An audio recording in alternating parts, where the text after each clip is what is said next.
elle ne veut pas s'allumer?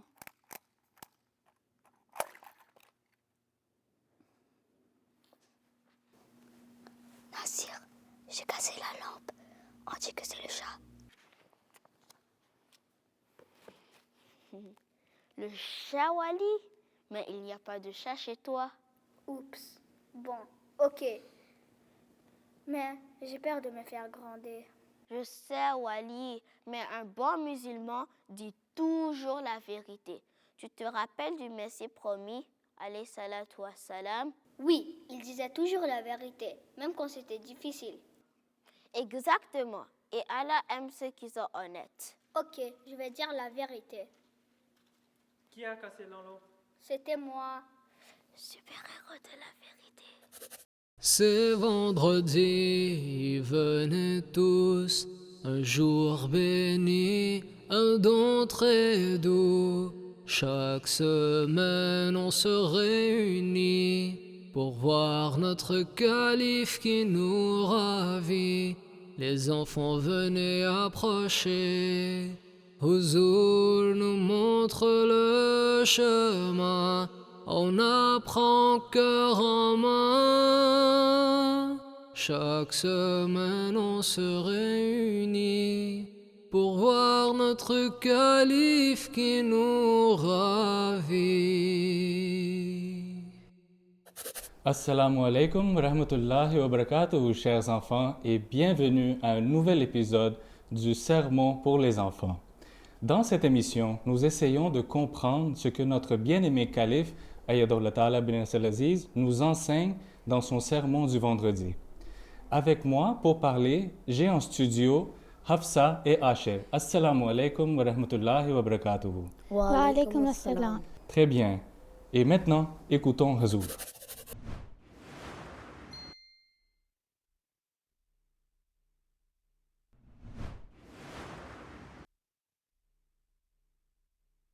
आप अलैहिस्सलाम ने ये भी फरमाया कि माँ हाजा एक और बात भी ज़रिया आजमाइश सादिकीन हो जाती है जिसको खुदा ताला आप ही पैदा करता है और वो ये है कि कभी इंसान किसी ऐसी बला में मुब्तला हो जाता है कि उस वक्त बजूज़ किस्म के और कोई हीला रिहाई और कामयाबी का उसको नज़र नहीं आता।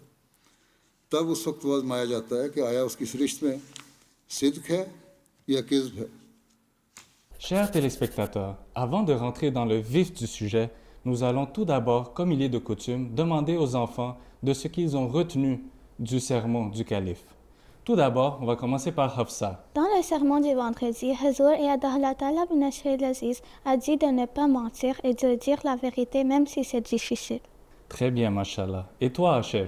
Moi, j'ai écouté que le Messie promis, alayhi salam, disait toujours la vérité. Excellent travail à vous deux. Huzur Ayatollah Ta'ala bin Aziz a mentionné plusieurs récits qui montraient une honnêteté incroyable du Messie promis, alayhi salatu wassalam, même face à des situations très difficiles. Les enfants, êtes-vous prêts à réfléchir avec moi? Oui, mais Zahir Sahib, c'est quoi rester véridique dans toutes les situations? Très bonne question. Être véridique, ce n'est pas dire la vérité seulement quand c'est facile. C'est aussi dire la vérité dans des situations difficiles où on peut perdre tout, l'argent, les amis, la réputation.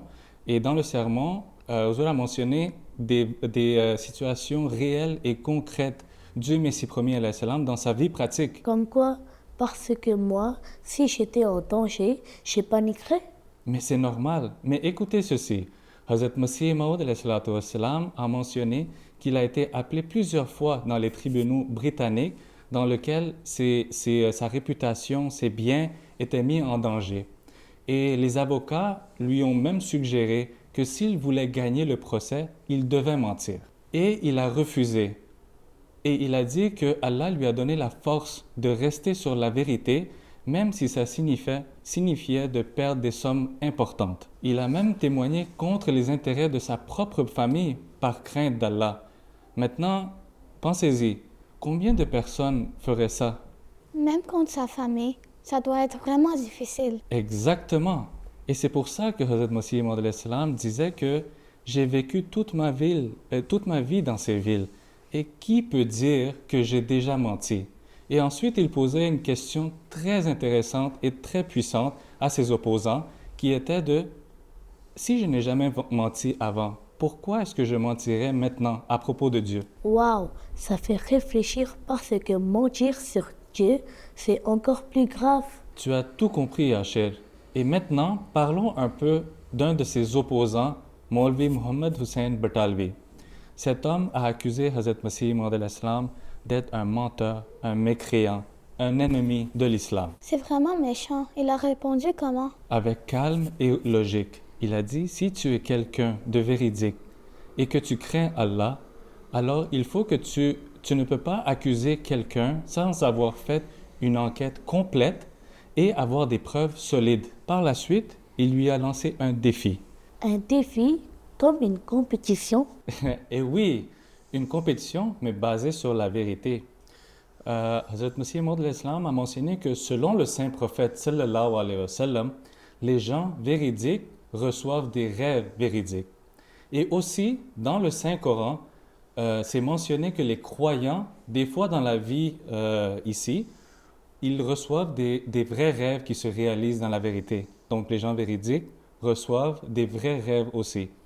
Et c'est pour ça que Hazrat Masih Maud al-Islam, le défi qu'il a lancé à son opposant, c'était que devant des témoins, chacun va présenter ses rêves et celui dont les rêves se sont réalisés véridiques, il sera déclaré comme celui qui a dit la vérité et l'autre devra accepter qu'il était dans l'erreur. C'est courageux parce qu'il était prêt à être testé publiquement. Exactement. Il a même dit, si je perds, alors vous pouvez m'appeler menteur, imposteur ou tout ce que vous voulez.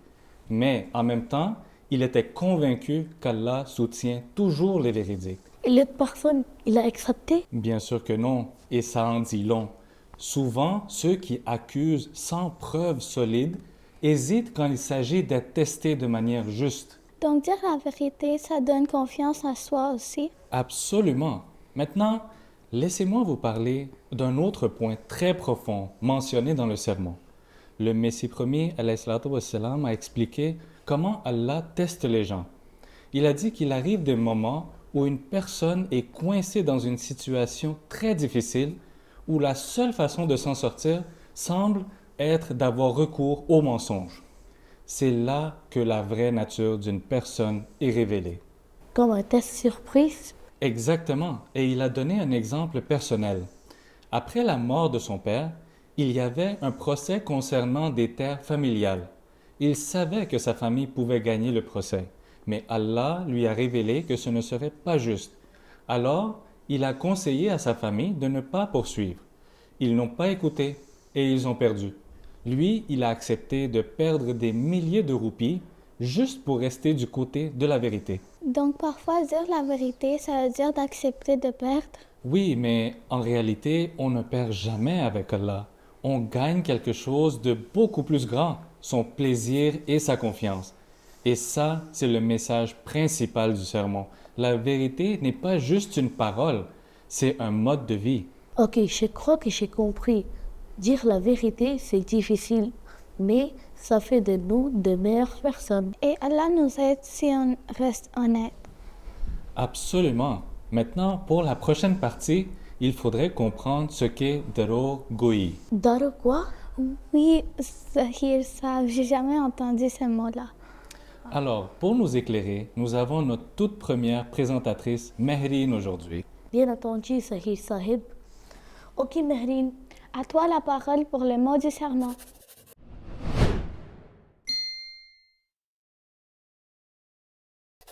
Jazakallah les amis, aujourd'hui nous avons un mot composé utilisé en ourdou. Le premier mot est darour, qui signifie mensonge ou quelque chose de faux. Le deuxième mot est en fait un verbe, goi, veut dire parler ou dire quelque chose. Quand on met les deux ensemble, cela donne dire des mensonges ou mentir. Évidemment, c'est une mauvaise chose qu'il faut éviter, mais ce n'est pas toujours aussi facile. Darour Goi est un mot très important à comprendre, surtout pour l'histoire que vous allez entendre juste après. J'espère que ça vous aide. Allez, je vous laisse continuer. Merci pour cette excellente explication, Mehreen.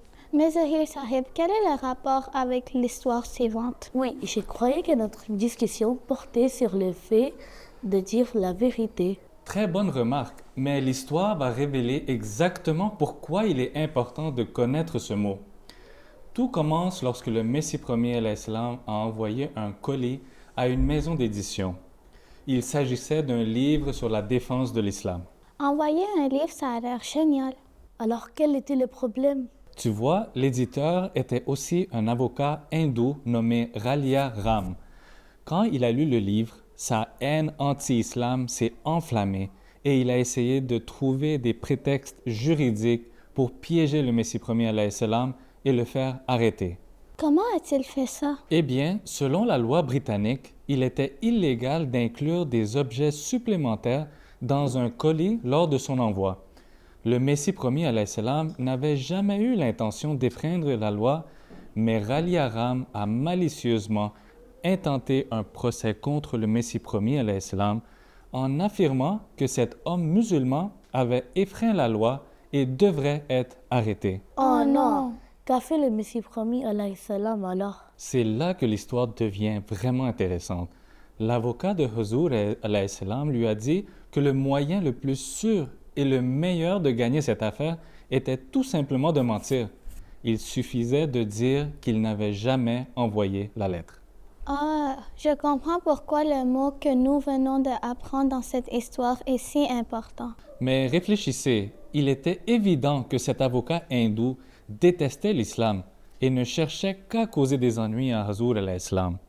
Et l'affaire était tellement insignifiante que l'avocat du Messie premier alayhi salam a pensé que c'était le meilleur moyen de faire classer l'affaire. N'importe qui aurait accepté ça. Mais le Messie premier alayhi salam était l'âme le plus pure qui soit, n'est-ce pas? Exactement. Le Messie premier alayhi salam a refusé de mentir, même pas un tout petit peu. Le jour de l'audience, il s'est rendu directement auprès du juge avec une sincérité inébranlable, lui a dit que c'était lui qui avait écrit la lettre et l'avait incluse dans le colis. Mais il a ajouté avec une sagesse limpide qu'il n'avait jamais eu l'intention de tromper le système ou de nuire au service postal du gouvernement, mais que la lettre faisait partie intégrante du livre et du colis. Pas d'hésitation, juste la vérité pure et l'honnêteté. Wow, ça demande tellement de courage. Exactement. En fait, Ralia Ram, l'avocat anti-islam, a soudainement pensé qu'il avait gagné l'affaire et que le Messie premier alayhi salam serait bientôt en prison. Oh non, mais qu'est-ce qui s'est passé ensuite? À la grande surprise de tout le monde, le juge britannique a regardé le Messie premier alayhi salam en face et lui a immédiatement dit « Merci, vous êtes libre de partir », mettant fin à l'affaire de Ralia Ram sur le champ en déclarant qu'aucun crime n'avait été commis. Subhanallah, c'est tellement incroyable. Qu'est-ce qui s'est passé après? Le Messie premier alayhi salam raconte qu'alors qu'il quittait la salle d'audience, Ralia Ram s'est mis à supplier désespérément le juge de me rappeler et de m'arrêter. Mais tout ce dont je me souviens de la part du juge, c'est sa réponse à Ralia Ram, non, non, non. Alhamdulillah, c'est incroyable. La sincérité et le courage du Messie premier alayhi salam se combinent à la perfection. Et Allah l'a béni d'une protection que personne n'aurait pu prévoir. Tout à fait exact. Maintenant, sans perdre une seconde, passons à notre prochaine rubrique, la question du sermon. Êtes-vous prêts? Oui. Alors, la question est la suivante. Quelle a été la première chose que le Messie premier alayhi salam a faite après être sorti de la salle d'audience dans l'affaire Ralia Ram? Premier choix, il est rentré chez lui. Ou il a remercié le juge. 3. Il a réprimandé Ralia Ram. Et la dernière option, il a remercié Allah. Alors Rachel, c'est quoi ta réponse? Moi, je pense que c'est le numéro 4. Parfait. Et toi, Hafsa? Moi aussi, je pense que c'est le numéro 4. Il a remercié Allah. Mashallah, excellent. Vous avez tout à fait raison. Alhamdulillah. Mais Zahir Sahib, il faut absolument pas oublier le deuxième khutbah. Jazakallah pour ce rappel, Achir. Dans ce deuxième khutbah, Huzur a poursuivi en racontant des histoires incroyables tirées de la vie du Messie premier alayhi salam.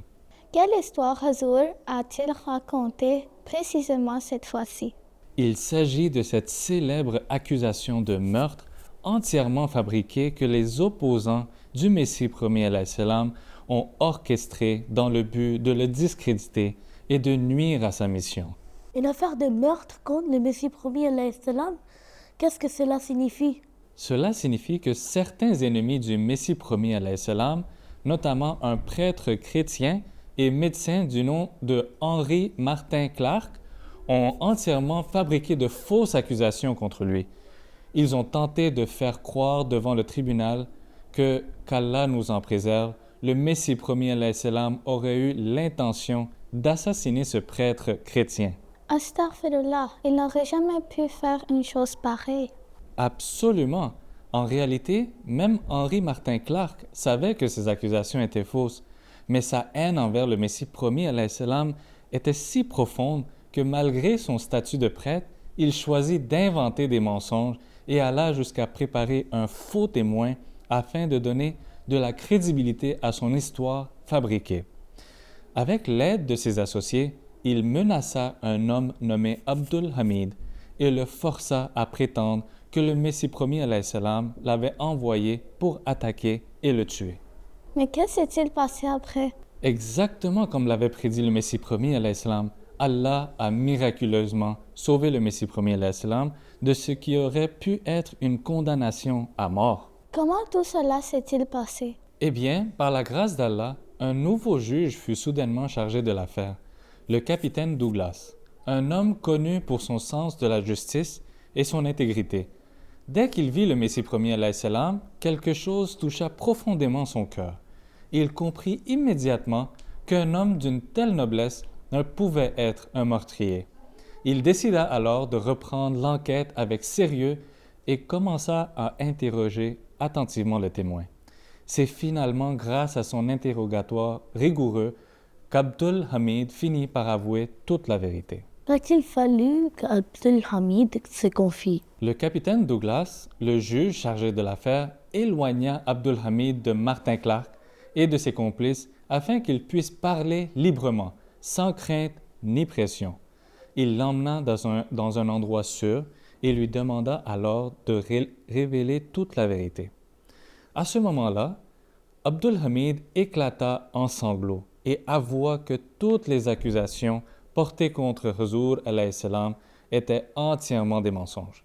Il expliqua que Martin Clark l'avait menacé et forcé à témoigner faussement contre le Messie promis alayhi salam. Ces aveux confirmèrent immédiatement les soupçons du capitaine Douglas, qui comprit qu'il s'agissait d'un complot fabriqué de toutes pièces.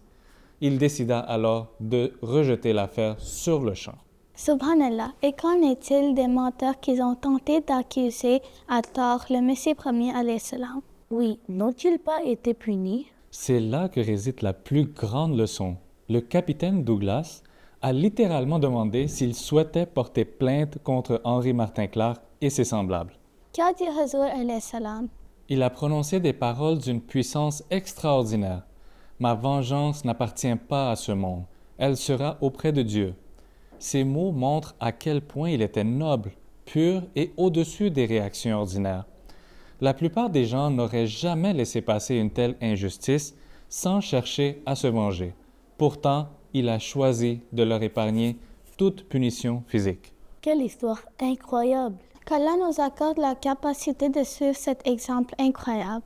Amin. Voilà, chers téléspectateurs, j'espère que vous avez beaucoup appris avec nous. Et maintenant, c'est le moment du rappel de la semaine. N'oubliez pas de regarder le khutbah complet du Huzour. Et à la prochaine depuis Montréal. Allah Hafiz.